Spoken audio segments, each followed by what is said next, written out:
Welcome to the Spa Girls podcast, the self-publishing podcast for authors. You're in the right place for the best writing, marketing and publishing advice, plus interviews with industry experts and best-selling authors. I'm Cheryl Phipps.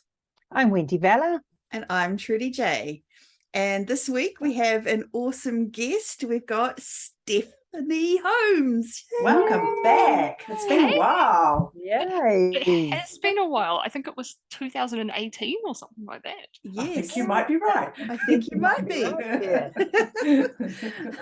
So welcome back to the show, Steff. We're excited to have you here. So first of all, I'm just going to read a quick bio for you. And then we'll find out a little bit about what you've been doing since 2018 and get into the topic, which is all about creating super fans, ride or die fans for our readers, for our books. So that's awesome. I'm excited. But first, the bio. Steffanie Holmes is the USA Today best-selling and award-winning author of dark, gothic, and sinful romance novels featuring clever, witty heroines, secret societies, creepy old mansions, and alpha heroes who always get what they want. She lives with her cantankerous drummer husband in an off-grid home they designed and built themselves on 4 acres of paradise overlooking the rugged Kaipara coastline with their 4 cats, a menagerie of barnyard animals, and their medieval sword collection. Steff is also the creator of Rage Against the Manuscript, an online community for writers to learn about self-publishing, find their readers, and build a badass author brand. Steff's passionate about helping authors from all walks of life to find their voice and tell their story, which is awesome. Thank you for coming along. Yay. So, so Steff, tell us a little bit about, so we had you on to talk about Reverse Harem in 2018 in December. So just give us an update of what's been happening since then. Oh, well, so much. So much has been happening. Right. So I've been writing Reverse Harem since the beginning of 2018. So I really doubled down on that. It's definitely been the kind of the genre, the trope where I've kind of found my people. So I've done 20 books ish since then, and I think all of them except 3 have been Reverse Harem, and 2 of those 3 books were a menage. So I've done a lot of polyamorous romance. And the other interesting thing that I've done is I've started writing contemporary romance alongside paranormal on my main pen name. So that's been really interesting because I've always said that I could never write contemporary. I don't understand how you write a book and there's no magic in it. Don't get it at all. And it turns out that I do get it. So that's been really interesting and kind of finding out more about my audience and how they kind of divide their time between those 2 things, and do they cross over and where do they cross over and kind of what can I get away with, which I really like. I've started on TikTok like the rest of the romance world, and that's been pretty amazing. Oh gosh, what else? All sorts of things. And I've really been kind of focusing on kind of doubling down and being really clear about what my brand is and who my people are, and just kind of trying to focus less on like what everyone else is doing and what's trendy, and more on who am I and what do the readers of Steffanie Holmes books want next, and let's give that to them. That's awesome. Yeah, and that's a great lesson for anyone listening, actually, because you are going across sort of you could kind of consider it multiple genres, even though they are all reverse harem, because contemporary and paranormal are kind of quite different, wouldn't you say? I know that you've got this awesome kind of can you give your tagline or your kind of your how you kind of tie it all together? So I just say dark, gothic, sinful romance is my little tagline.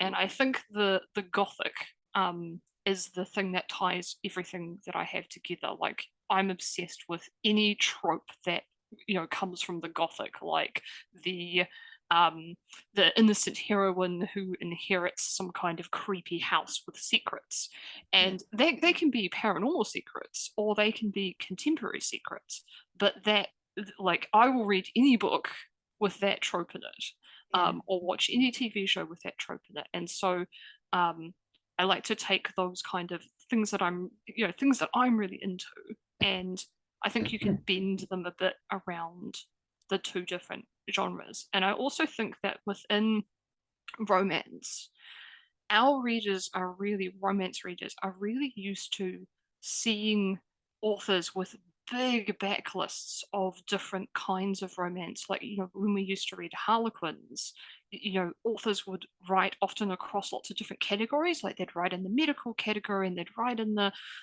whatever category in the other category. And you would just go to their thing and you'd go, oh, okay, well, I like those 10 books. So you buy those ones and you don't buy the other ones. And so I think that our readers are quite used to authors with big catalogues, and they can go and pick and choose the things that the tropes that they're interested, or the genres that they're interested in within that.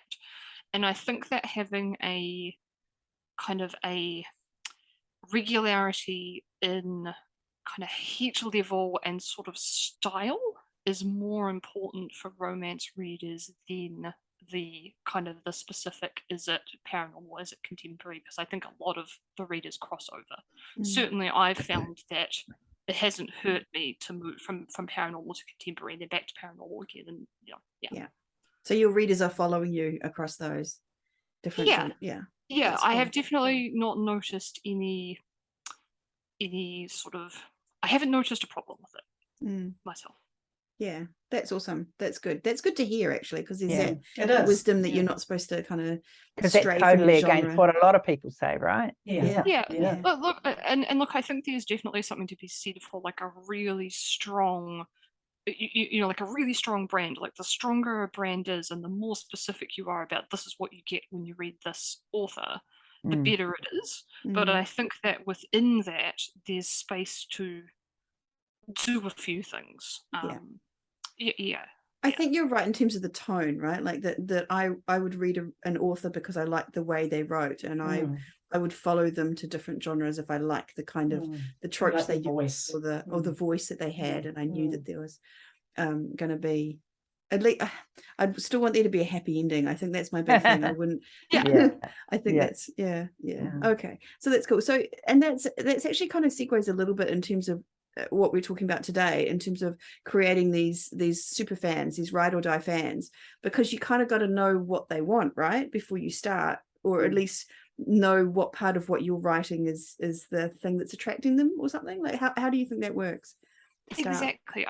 I think that there's a lot of things you have to think about when you start thinking about a fandom, or creating a fandom, or kind of cultivating a fandom around your books. And I guess the first thing is that, like, why would you even want to do that in the first place? And I think there's kind of three reasons for that. Fans, if you have fans, super fans, people who don't just read your books because like they're there, but people who like love them. If you have fans, they sell your books for you. Like look at Colleen Hoover.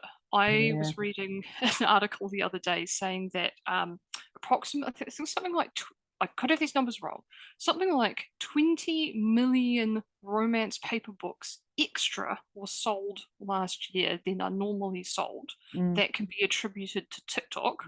And Colleen Hoover had 7 million of those. Like phenomenal, isn't it? Her growth on TikTok, it's just been phenomenal. Absolutely phenomenal. And that's not driven by her TikTok account.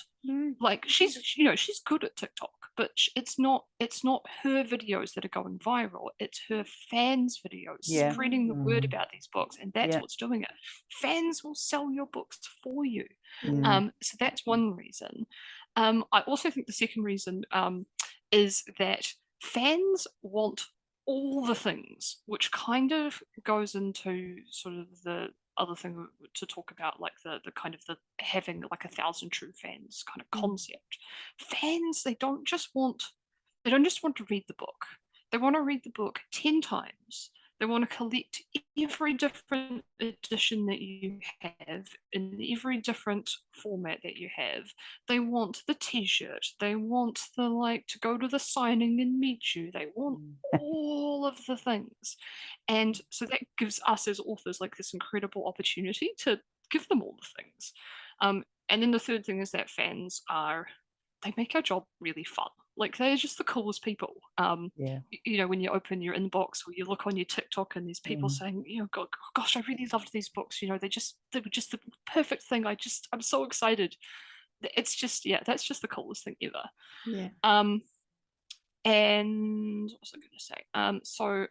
I've got some notes. So it's true about fans. They lift you up every time I get an email or a message or someone saying something about your book, and you're like, okay, that's pretty cool. Yeah. I'm not just writing for the void. There's a face and a person behind there. There are people out there. Exactly. And then when we're sort of talking about like how to kind of build that fandom, it kind of comes back to what we were talking about before. I think the very first thing on the list is that you have to be extremely clear about what your brand is and what's the experience that you're giving your readers.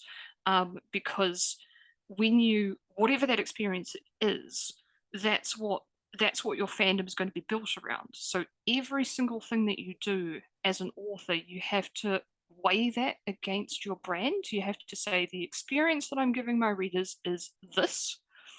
Is this thing improving the experience that I'm giving my readers, or is it kind of unrelated? Does it improve that, or does it not?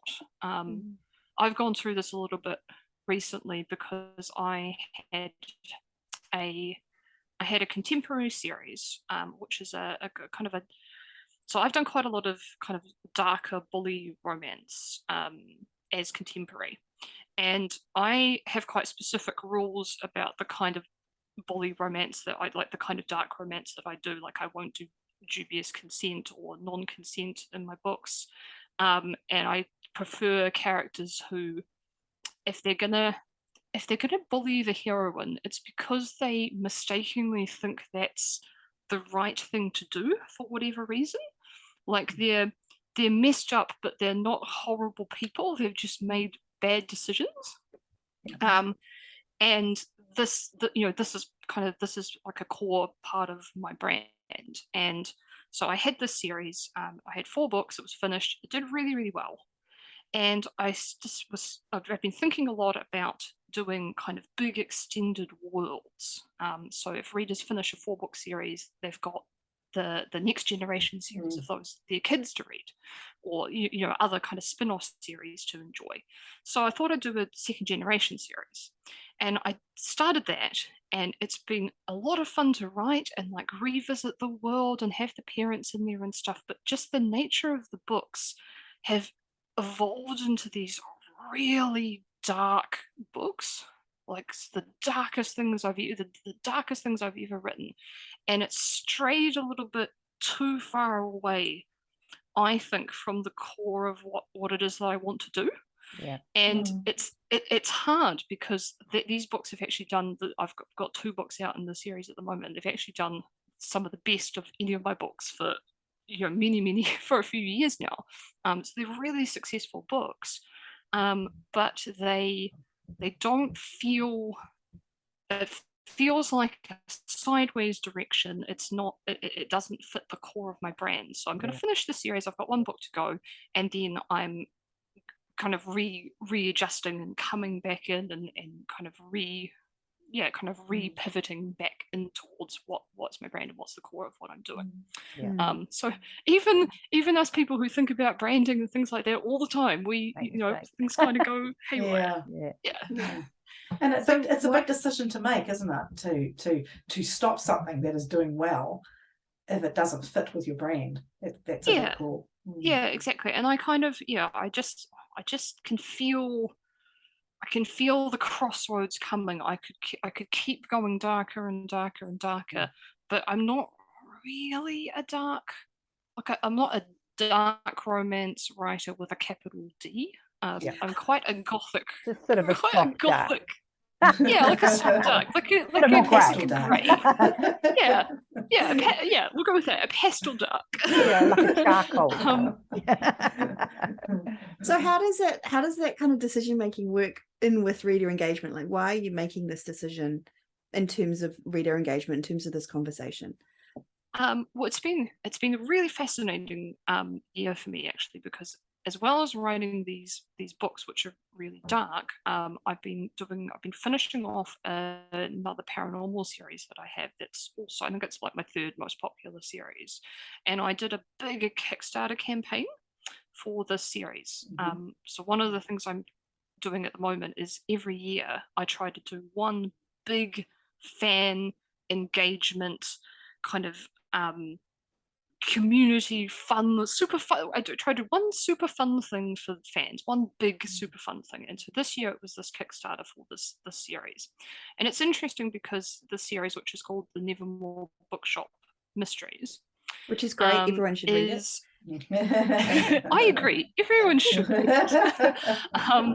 It's a reverse harem. It's got a little bit of a cozy mystery vibe, or like if you like Midsummer Murders, it's a bit quirky. It's a bit of a quirky murder mystery series set in a bookshop, but the bookshop brings fictional, like famous fictional characters from literature to life.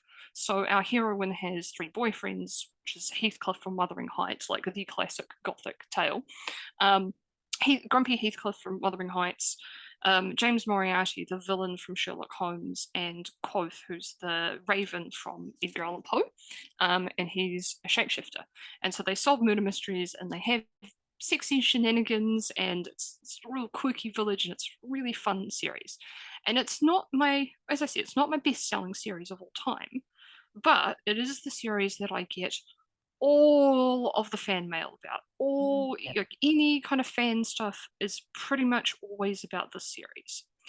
And it kind of lends itself quite well to that, because it references a lot of kind of a lot of the kind of like the classic gothic literature that I love, and it has this kind of it's kind of all the elements of my brand are just kind of perfectly distilled into this series. And it has this whole world attached to it. It's got this quirky village, and there's a pub that they go to every week to kind of talk about the murders, and there's kind of quirky characters that come in and out, and it lends itself really well to that kind of fandom. And that's the kind of feeling that I want to cultivate. It's a little bit dark, it is a murder mystery, but it's a little bit cozy and kind of fun. It's like spooky fun at the same time. And you love writing that too. Yeah, and you can tell from how I talk about how much I love writing it. So that was the obvious. So that's kind of the obvious choice for where to go, and being able to look back at it now, I can see, I think it's Zoe York who kind of talks about series 2.0. Yeah. So where you kind of take a series that's done quite well, and you say, okay, what worked and what didn't work, and let's do it again, but better. And it's been able to look at this series, which is 8 books at the moment, 2 books to go. I can look back at it and sort of see where I could improve it. So so next year is series 2.0 of the series. Exciting. Is it set in the same world, or is it completely different world? It's set in the same world. It's set in the village next to that village. It's the same concept, but it's just more paranormal. Basically, my problem is that my stuff tends to kind of float this space between it's a little bit paranormal, but it's not like super paranormal. And so I want to really push it. I like this concept of being like the most of the thing that you can do, and that's kind of what I've been doing with my dark series, where I'm like, okay, well, if I'm going to write a dark book, it's going to be the most dark, it's going to be the most insane. And so I'm going to go back to paranormal, back to spooky, fun paranormal. So it is going to be the most spooky, fun paranormal. That's awesome. Yeah, I can do I love that. Yeah. I Yeah. really like that. The Mm. most of anything. That's Mm. awesome. I'm writing that down right now. Mm. So how did you, so you talked about that series. We started talking about that because it's the series that you used for the Kickstarter, I think. Is that right? Because it was the series that you got the most kind of readership from. So is that's the one that you know that you have the reader, the fandom, the reader engagement on. So what do you do? Where do you go with that? How do you? I think, yeah, so you kind of, if you have a series or you have a book or you have a kind of an inkling that you've got something that kind of has the spark that ignites people to become fans, then I think the next thing is, is to really tap into exactly what it is that they love about that world or those characters, and then kind of expand, and then use your creative mind to kind of think about how you can expand that into this wider space, which isn't just about writing another book. And so I think as a romance writer, primarily what I'm selling is kind of escapism. So I think that the fandom experience should be kind of an extension of what you're selling. So, my fandom experience should also be escapism.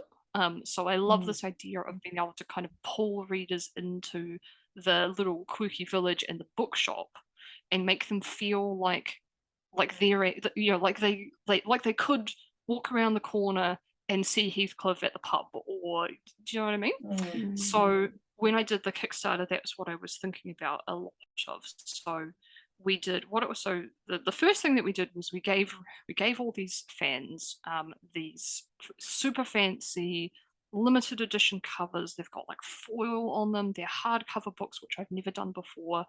So that was the first thing. We give them this object, this really beautiful object they can put on their bookshelf. Which I think is the kind of the first thing that fans really want. They want all the books in all the formats. And then the second thing I did was I did a bunch of kind of swag or merchandise that really related to the series, which was quite quite immersive in terms of the book world. So I didn't just put like slogans on t-shirts or something like that. I made beer coasters for the pub that they go to. The main character, Mina, she's a little bit punk rock, and so she wears a lot of kind of enamel pins with like different punk bands and stuff, and she has all these book kind of themed ones, and they often come up in the books. So I made the pins that she has, and so people can wear the pins that Mina wears in the books. And I did a one of the Kickstarter did really, really well, which is amazing. We hit $55,000 New Zealand, which just blows my mind. Wow.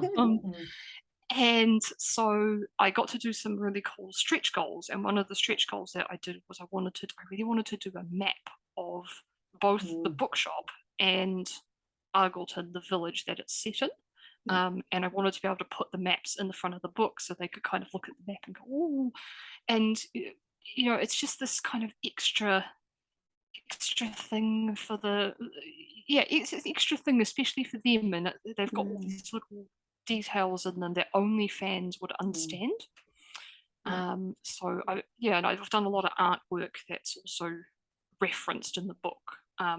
So there's shop rules for the bookshop that Heathcliff had put up on the wall, and so I got an artist, local New Zealand artist, to doodle the bookshop rules as if it's Heathcliff's own handwriting, and all sorts of things. It's so much fun, and the fans just think they just think it's awesome. And it gives them this fun little world that they can escape to, and I just love it. I think it makes them feel a bit more special, doesn't it? Like they're, like you are valuing them, and that they've got some sort of inside knowledge, or if you like. Yes, exactly. And people really like to feel like they're like they're special and like they're on the Mm. inside. I get a lot of ideas about fandom from, I'm quite a big heavy metal fan, Mm.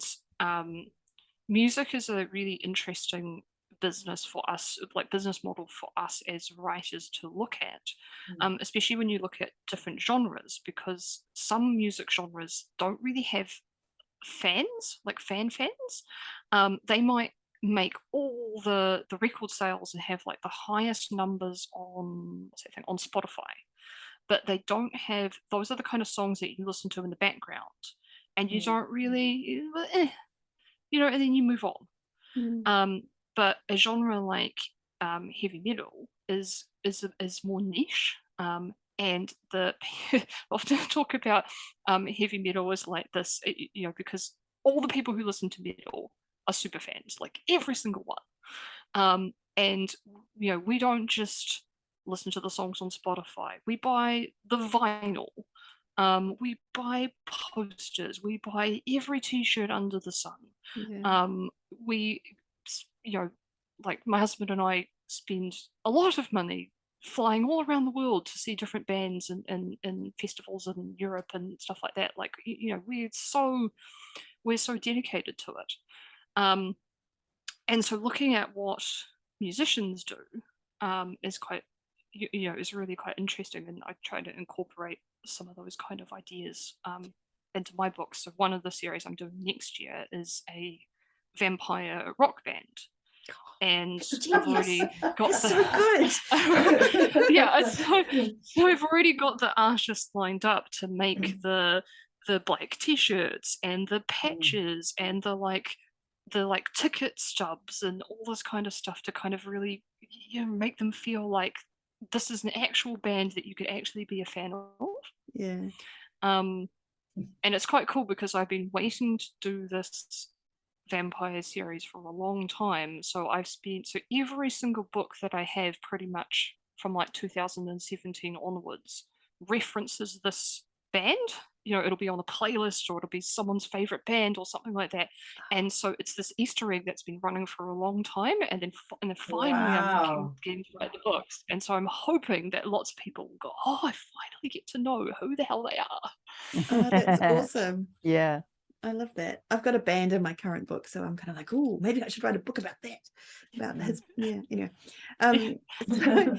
So how do you decide what you're going to what are the things that you've learned from music? So you say that you're learning these things from music and bands and how they create fans. How do they do that? Like, what are they doing that creates the fandoms, do you think, that we can so I think there's a few things. I think one is that fandom can really build community around other fans, kind of places where fans talk about, this band or this book and other books and other bands, kind of like hang out with the author and also like meet other fans. So I think that's one aspect. And a lot of authors do this really, really well with like Facebook groups.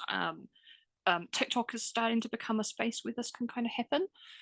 So I think that's one thing is kind of having a space, and any kind of space that you have like that has to be quite well curated.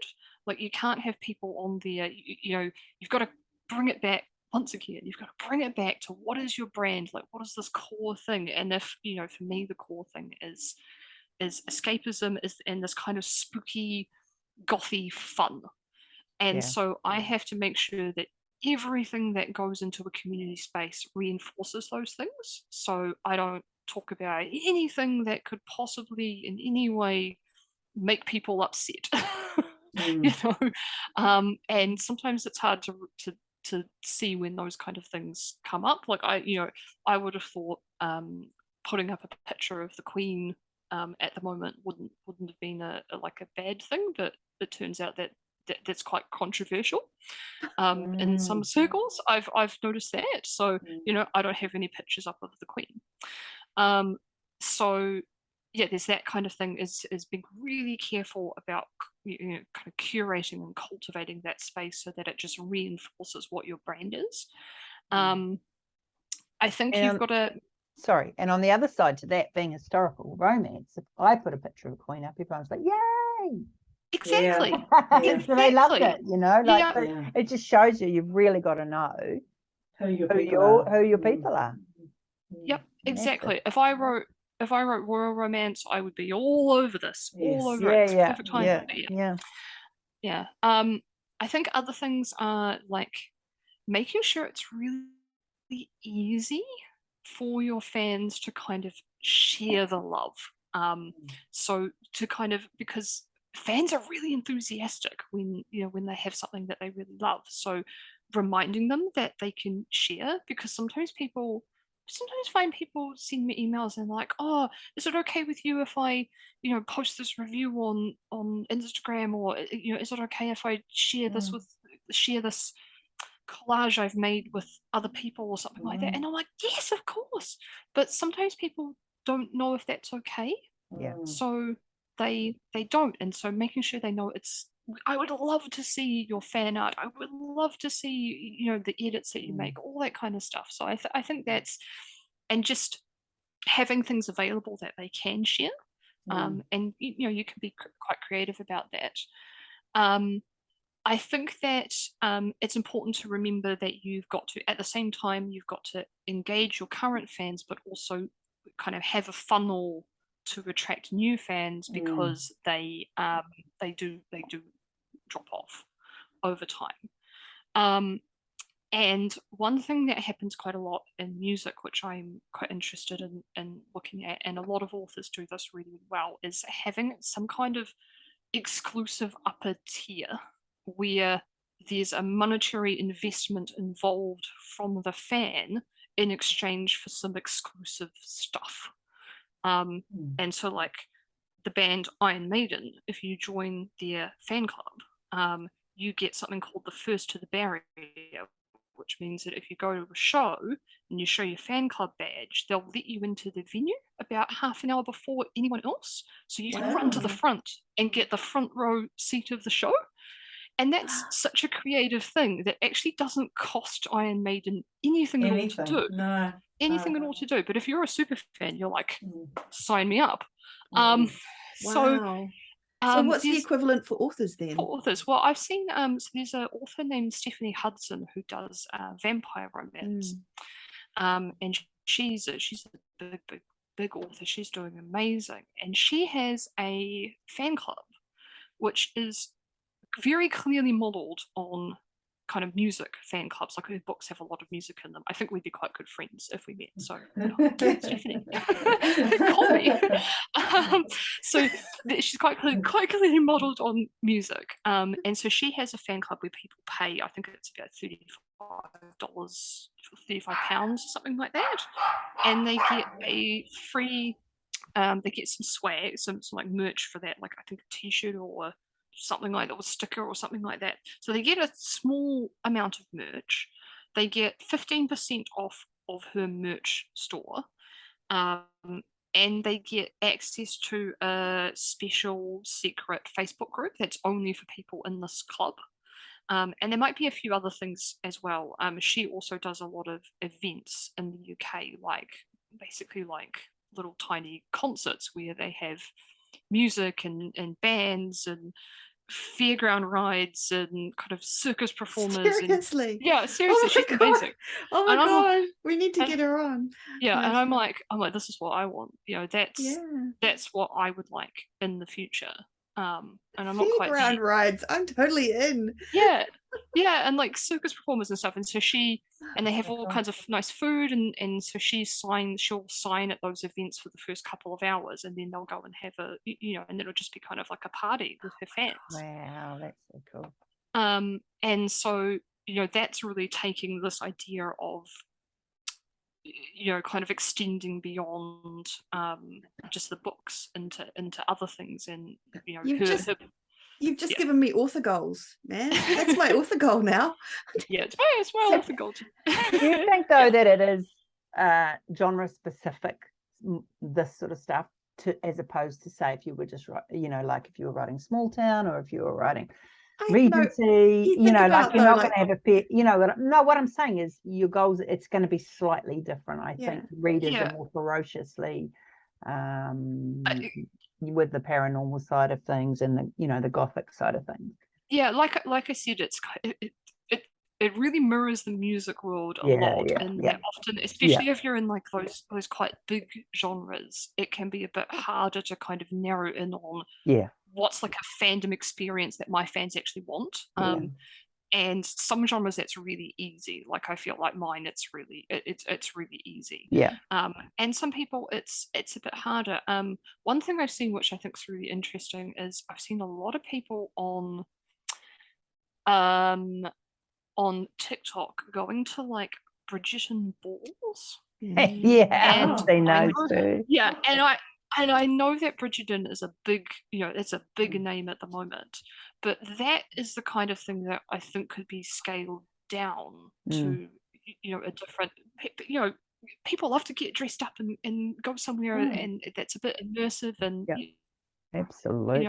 so that's in terms of events, that's got potential. Yeah. But even contemporary and romance, like I know Marie Force, she's done like reader events and things like that. I'm sure she has, you can do things for.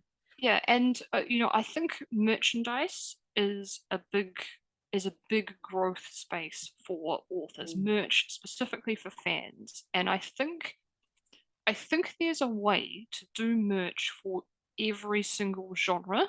You just have to find it for your readers. Yeah. I think every reader in the world would like a cool merch thing from their favorite authors that they're fans with. They just don't know what that thing is yet, but when they see it, they'll be like, that's my thing. Yeah.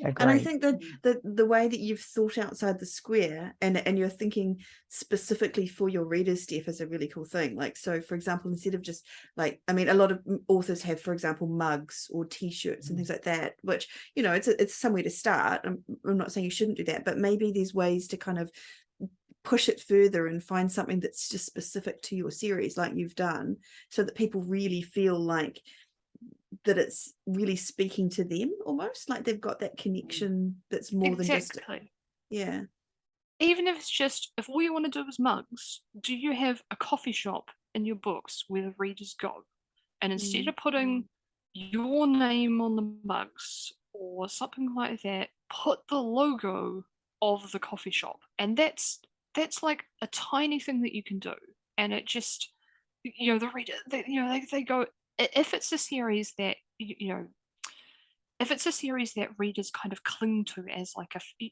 fan series, then doing little things like that really just kind of elevates the experience for them. Like fans for historical. Yeah. Or no. I've never used a fan, actually, funnily enough. But there are lots. Or like tea blends, or just there's so many. There's just so many cool things. Yeah, Very cool. You just have to be sort of able to think outside the square a little bit and try and figure out what they might be interested in. So where else are you engaging with fans, or kind of trying to create these super fans? Do you think the newsletter is somewhere that could happen, or is that more for? Yeah, so I'm pretty big on my newsletter. Like I don't do a lot of social media. I would love to have like a really engaged Facebook group, but I'll be honest, kind of neglected mine a little bit. Because I sort of didn't really know quite what to do with it for the longest time. And now I'm like gung-ho ready to go. But now Facebook is really terrible for engagement. And so I kind of just, absolutely terrible. So, and there's no really good replacement at the moment. So I'm just kind of leaving that one until when the right thing hits, it'll just spark in my head and I'll go, that's it, that's where I'm going to do what I want to do. So not very big on social media, but I think that you can do this kind of stuff without heaps and heaps of social media. And so I do, so I send a newsletter every week. It's a big chatty newsletter with personal stuff in it, as well as lots and lots of book news, but I do sort of 5 to 7 books a year, so I do have a lot of releases and things like that. What I do is that every series I do, I do some kind of bonus scene for it. usually an alternative point of view scene, so if there's the like first meeting from the heroine's point of view in the book, I'll do it from the hero's point of view as the bonus scene, or all three of them, if it's a reverse harem. So I do an alternative point of view scene, let's say, and they are pretty quick to write. Because you just copy paste the scene and rewrite it. So it's really quick and easy, super quick and easy. So I love those. And then I have this little book that I have. It's called The Cabinet of Curiosities. And it is an ebook that anyone who signs up to my newsletter gets this ebook. And the ebook contains all of the bonus scenes from all of my series. And anything extra that I do, I tend to put in that book. So it gets longer and longer and longer every time. And so all that happens is that when I write my bonus scene, I edit the ebook, re-upload the ebook file to my back-end, server of the email majigger. It's very technical. Of the email majigger. Re-upload it, and then it's just so it's just there. So the same link will download the same ebook every time. It's just that I re-upload the ebook, so it has the new stuff in it, and then I will send out the bonus scene to the newsletter for all the people who've already got the ebook. So that's like sometimes I split them up, so it can even be like 2 or 3 weeks of bonus content. And anytime I do any kind of like bonus stuff, I'll often add it to those books. So sometimes I'll do a playlist for a book, and then I'll just add it to the bonus ebook as a separate page. Oh, there's also a playlist for this book. Did you know it's on Spotify? And so this Cabinet of Curiosity is getting quite big, and it feels like this really fun kind of fan thing where readers get all this extra stuff, and they just love that kind of thing. And it also, I didn't really realize it would do this, but it also sells other books because they get the whole thing with all these different series.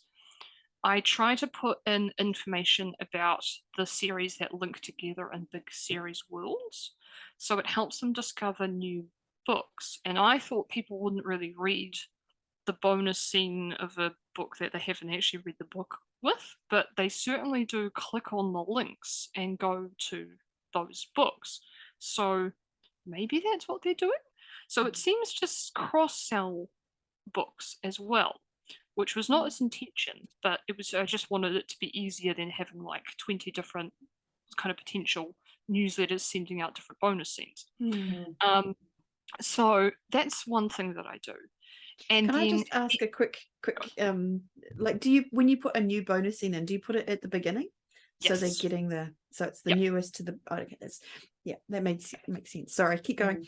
It makes it's a very good question. Right at the beginning, because that's the one that's getting the most attention at the moment. You could theoretically you could also try putting it at the end so that they have to go through all the other stuff to get to it, which is what I often do with newsletters. Like if I put an excerpt in the newsletter, like a bonus scene, I put it right down the bottom, so they have to go through all the other stuff to get to the fun bit, and it helps with the read through the newsletter.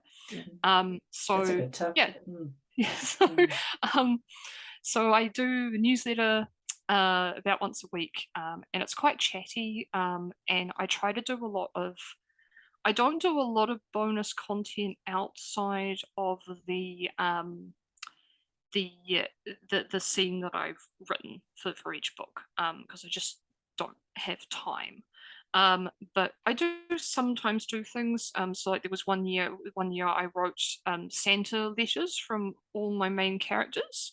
Like Dear Santa, I would like this for Christmas.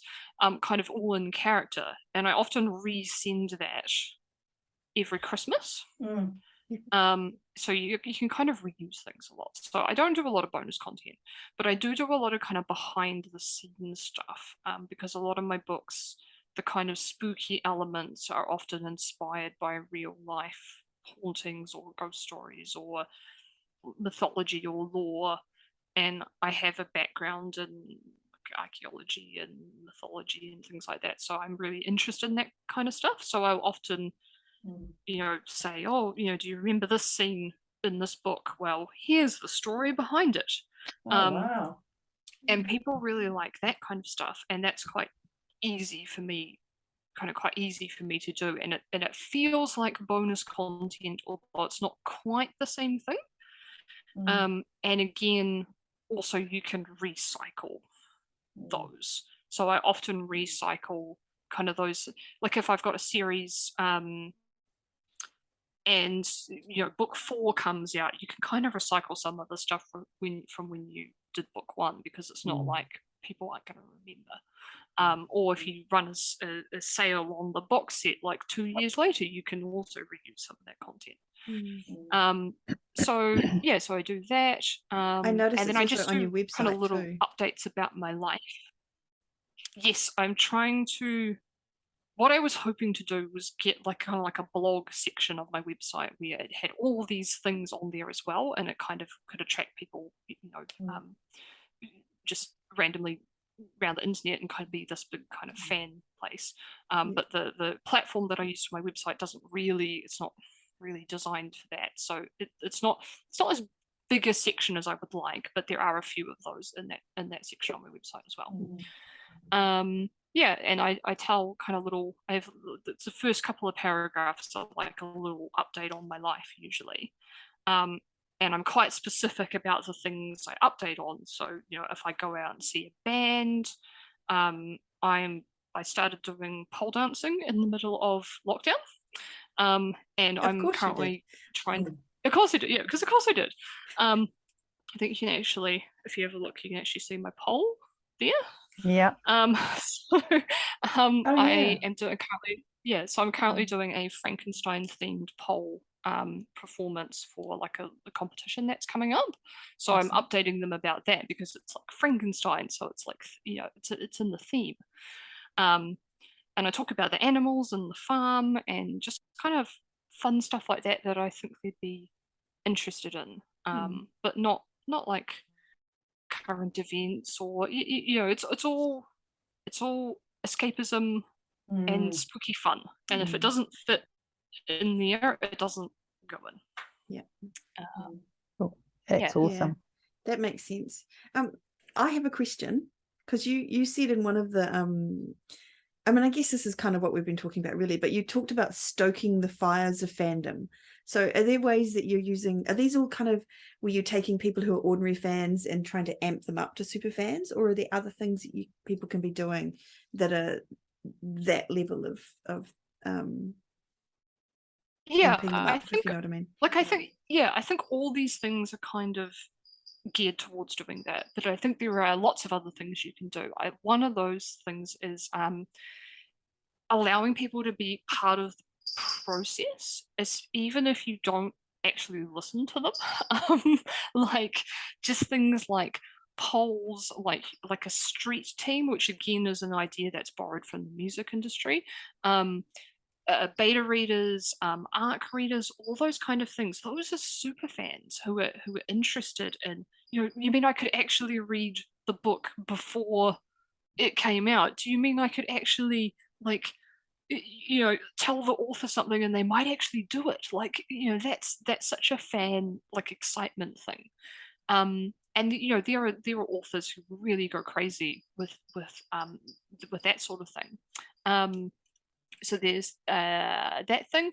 Like I said, having just things they can buy that they can use in their everyday life that remind them of how awesome you and your books are. Like mugs and t-shirts and any kind of whichever merch works. Any kind of artwork that I think that brings the story to life. And I mean, this one's a bit harder because art is quite subjective. I know that in the romance world, not safe for work artwork is having a real surge in popularity among readers and fans. So I think there's a lot that can be done here, especially in collaboration with other artists. So all the artists that I work with, they have their own fandom in kind of a similar area. They're all kind of spooky, cute, fun artists. So we have the potential of crossover. Any kind of bonus material in the story world, things like early access to books or sneak peeks, especially if it's in that like super fan tier where they have to pay a little bit for it, like a Patreon. There's a lot of authors who are doing decent stuff with the Patreon now. It sort of wasn't really working very well for us a couple of years ago, but it's starting to become a thing, to become sort of a viable option for authors, I think. Any kind of like exclusive group or club, and social media. And I especially think with social media, I think a couple of things.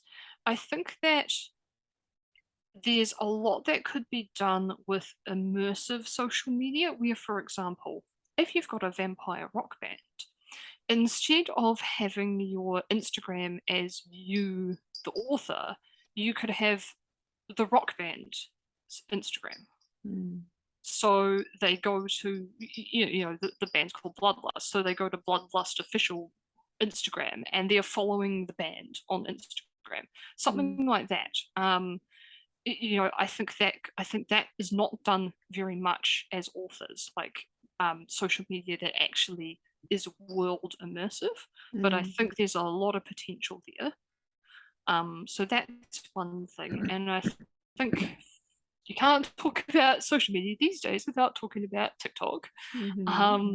And I think TikTok is really cool for so many reasons, but one of them is I think it's a really neat place to kind of connect with fans where you don't have to feel like you have to be all made up or like perfectly eloquent or have planned what you are going to say, because the videos are like gone like that.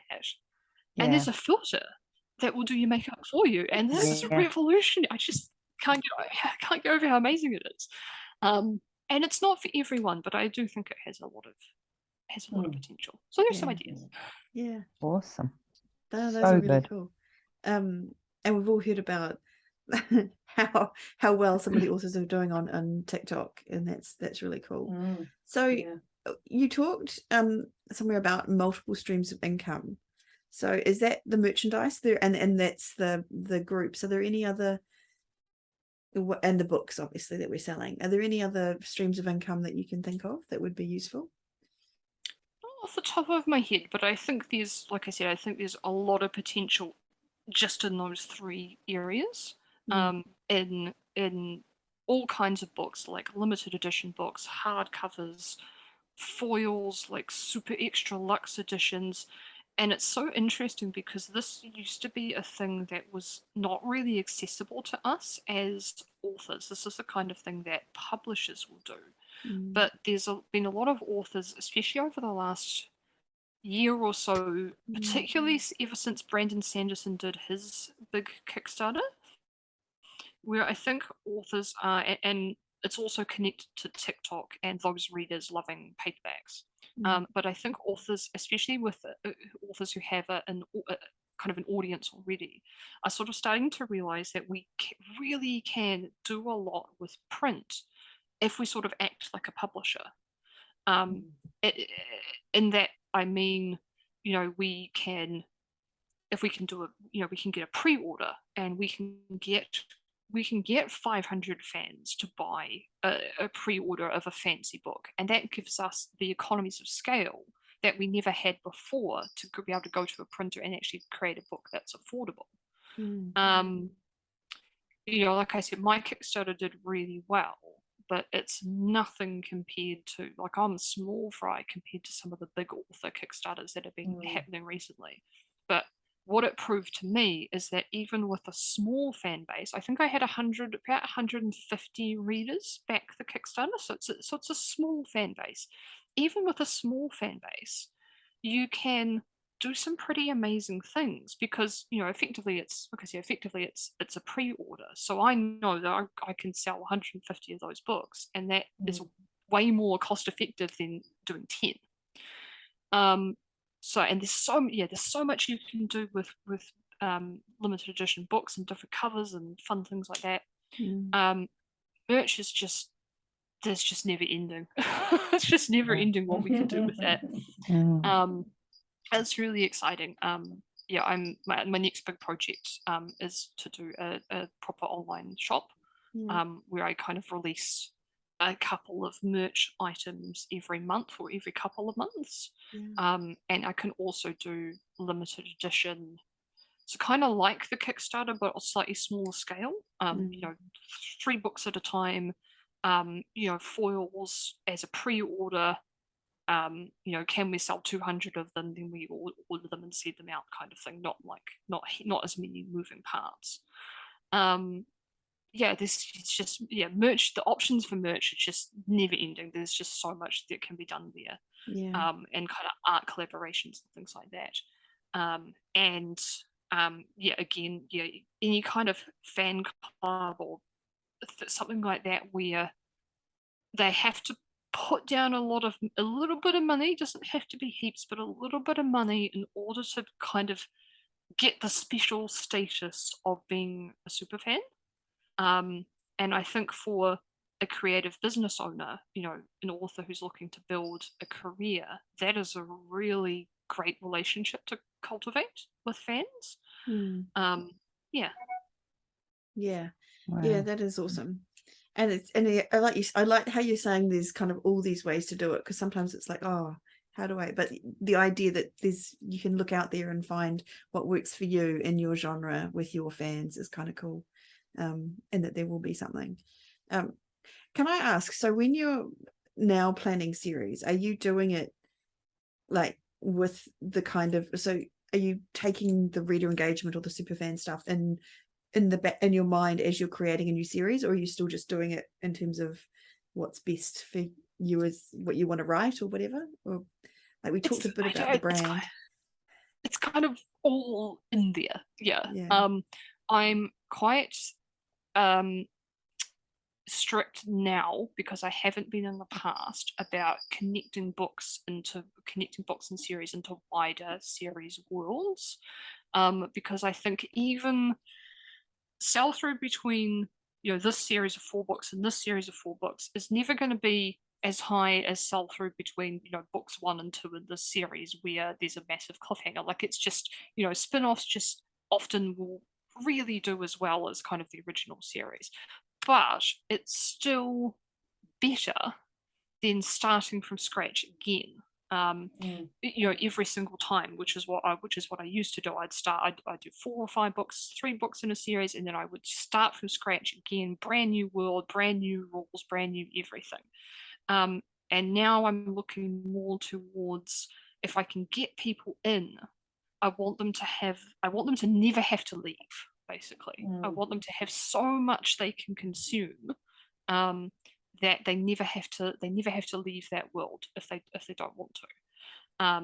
And so that's a big thing that's changing, that's been changing for the last sort of 12 to 18 months, about the way I kind of approach my decisions about what I'm going to write next. And I'm also thinking about, what, like, not necessarily what's trending, but what tropes are like exciting, and what readers are talking about, and kind of what I that's a market research is a factor as well. The brand it has to come back to the brand, and like I said, every time I go a little bit away from that, even if commercially it's successful, in the long term it's not the best idea.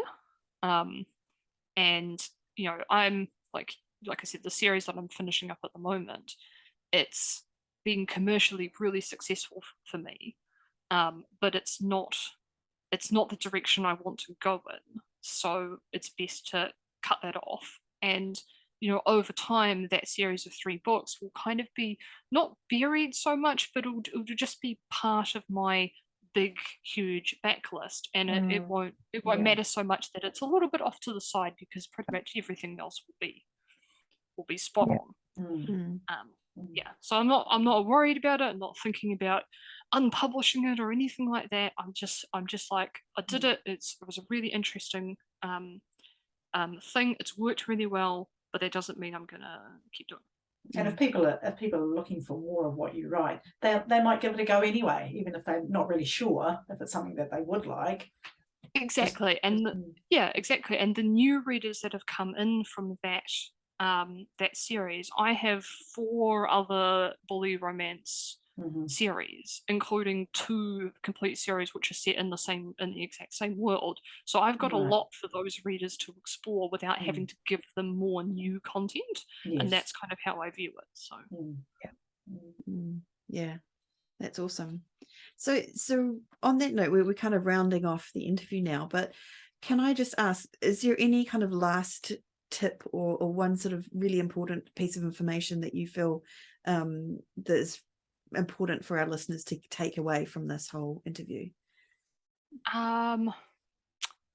Well, I don't know. It's a hard question. I'm sorry. It's always such a hard question, and it's funny because you always know it's coming, and you never prepare. No, I think that the main thing to remember is that we've talked about heaps today, so much stuff, and it's not about doing all of those things.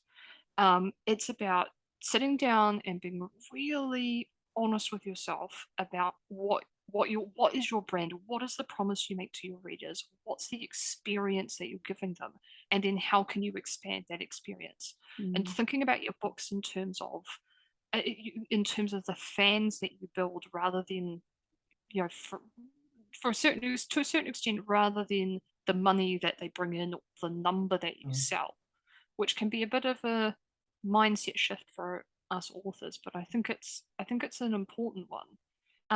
But yeah, not feeling, the idea of this is not to feel overwhelmed and like you have to do all the things, everything. Oh God, now I have to do all this as well. It's just thinking about what would be really fun for you to do, and what would be really fun for your fans to get, that would kind of build on this experience that you've created in the books. And I think if you start from that place, then you're going to come up with some super creative ideas. Yeah. That's awesome. And that's actually a really good point. Don't feel overwhelmed. Don't feel like you have to do everything. Step at a time. Little steps. Like everything in this game, right? Yeah, like everything. Let's not get overwhelmed. No. That's so awesome, Steff. I've written loads of notes. I'm going to go out and do some bonus scenes right now. Right this minute. But if someone wants to find out more about you or everything that you do, where can they go? Where's the best place to find you? So probably. So my website is www.steffanieholmes.com, and that's got all my books on it. It's got my bonus spooky section. You can sign up to my newsletter and get my little free cabinet of curiosities if you're interested in seeing that.